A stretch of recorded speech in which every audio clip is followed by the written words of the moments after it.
ঢোকে আমি শেষ করে দেই। আরে বাবা কত কষ্ট করে গ্লাসটা ভরতে পারে না, কাঁপতে কাঁপতে পানিগুলো পড়ে যায়। আরে কয়দিন পরে তুমি ওই জায়গায় যাবে। শীতের সকালে যখন তুমি যুবক, শীতের সকালে কষ্ট করে ঠান্ডা পানি দিয়ে ওযু করে আল্লাহর কুদরতে পায়ে সিজদা দাও। আরে মুরব্বী বাবা কত চেষ্টা করার পরেও শীতের জন্য উঠতে পারে না, কত কষ্ট করে উঠে। আল্লাহ রাসূল বলেছেন যারা এই জীবনের টার্নিং পয়েন্ট, জীবনের মোড় ঘুরিয়ে দেওয়ার বয়স যখন তোমার, যখন যৌবন থাকবে, এই যৌবন বয়সটা আল্লাহর কুদরতে পায়ে সিজদা দাও, বেশি বেশি সিজদা দাও, সুন্নাত পড়ো, নফল পড়ো, ফরজ পড়ো। বয়সের ভারে তুমি আর নফলগুলো আদায় করতে পারো না, বাড়তি সুন্নত আদায় করতে পারো না। সুবহানাল্লাহ সুবহানাল্লাহ আর আগের মতো 2-3 ঘন্টা জপতে পারো না।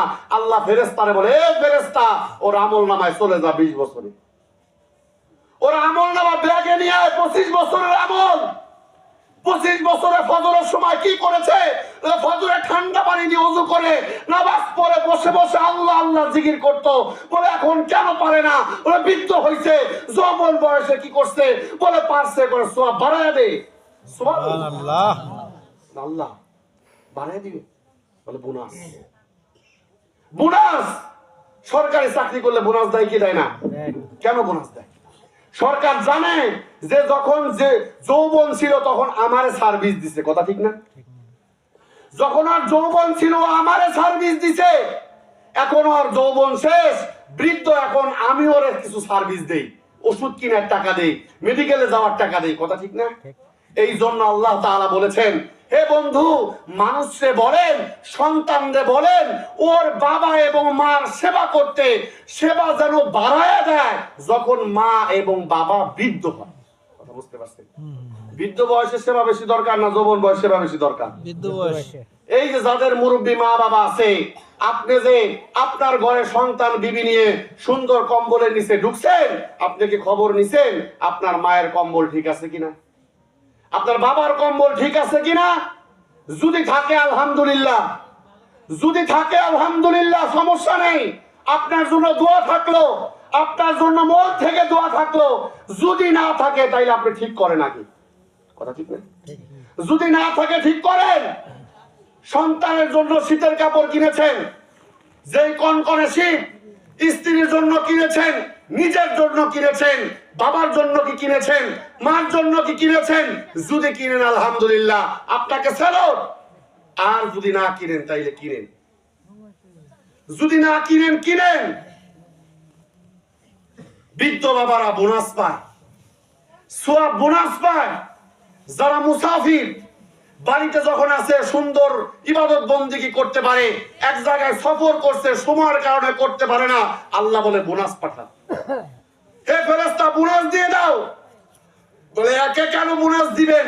বলে বাড়িতে যখন থাকতো তখন কি করতো? বলে বেশি ইবাদত বন্দেগী করতো, এখন তো সফরে আছে এই জন্য বোনাস দিয়ে দাও। অসুস্থ, কয়টা বলছি? 2টা না? 3 নাম্বার অসুস্থ। যখন সুস্থ ছিল কত সুন্দর করে সিজদা দিত, যখন সুস্থ ছিল সুবহান রাব্বিয়াল আলা, সুবহান রাব্বিয়াল আযীম কত সুন্দর করে পড়তো। সামিআল্লাহু লিমান হামিদা, রব্বানা লাকাল হামদ হামদান কাসীরান তাইয়িবান মুবারাকান ফি, কত সুন্দর করে পড়তো। এখন অসুস্থতার জন্য আর সুন্দর করে রুকু দিতে পারে না, সুন্দর করে সিজদা দিতে পারে না। আল্লাহ বলে ওর 20 বছরে যা, ওর 25 বছরে যা, ওর 30 বছরে যা, ওর যৌবনে যা, যেগুলা করতো কথা বোনাস পাঠা। কয়জনে পাইছে বোনাস? 3 জন। বৃদ্ধ, অসুস্থ, মুসাফির। তাহলে যৌবন বয়স এটা গুরুত্বপূর্ণ না? কি বলেন, গুরুত্বপূর্ণ না? বাবা মা যত বয়স হচ্ছে আর সন্তানের উপরে তত বেশি তারা নির্ভরশীল হচ্ছে, কথা ঠিক না? আল্লাহর উপরে তো আছে, আল্লাহর উপরে নির্ভরশীল সবাই। তারপরেও হারে আমার সন্তানটা বড় হবে, আমার সন্তানটা বড় হবে, ও চাকরি করবে, আমাকে ও দেখশন করবে। এইটা ওরা মা বাবা বেশি, যত বেশি বয়স হয় মা বাবা তত বেশি এটা চিন্তা করে। এই জন্য আল্লাহ হাসুরের ময়দানে 2 নম্বরে বলবেন তোমার যৌবনের হিসাব দাও। যৌবনে কে কি করেছো এই হিসাব দাও। যৌবনে আল্লাহ তাআলা তোমার এই হিসাব চাবেন। একজন যদি দাঁড়ায় বলে আল্লাহ যৌবন বয়সে আমি তোমার ইবাদত বন্দেগী করেছি, ভালো কাজ করেছি আলহামদুলিল্লাহ, আর যদি না করে ধরা খেয়ে যাবে না ভাই? আল্লাহ তাআলা পরে তাকে জিজ্ঞাসা করবেন, এই পৃথিবীতে যত ইনকাম করেছো, 3 নম্বরে জিজ্ঞাসা করবেন দুনিয়াতে যত ইনকাম করেছো কোন রাস্তায় তুমি ইনকাম করেছো। কথা ঠিক না? জিজ্ঞাসা করছে কি যে কত বড় হুজুর আছিল এটা জিজ্ঞাসা করছে, কত বড় লেকচার দিতে এটা কি জিজ্ঞাসা করছে, এটা কিন্তু জিজ্ঞাসা করে নাই।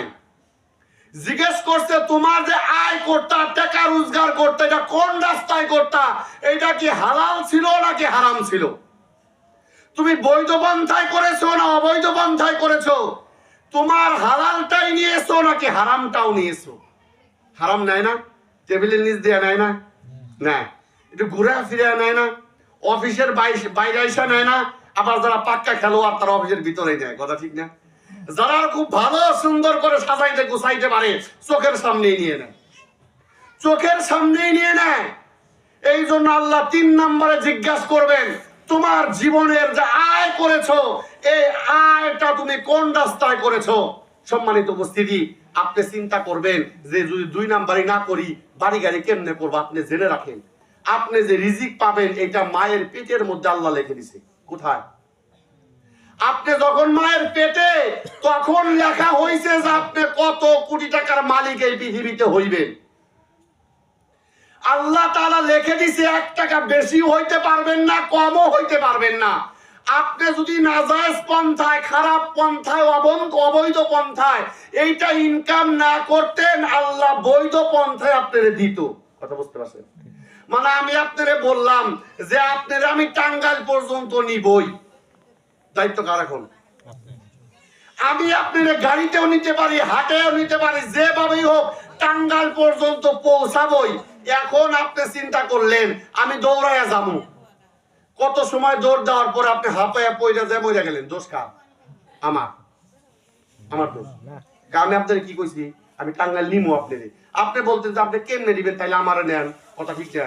তাইলে আমি আপনার কইতাম যে আমার হুন্ডার পিছিয়ে উঠেন, তা না কইতাম যে 100 টাকা গাড়িতে যান।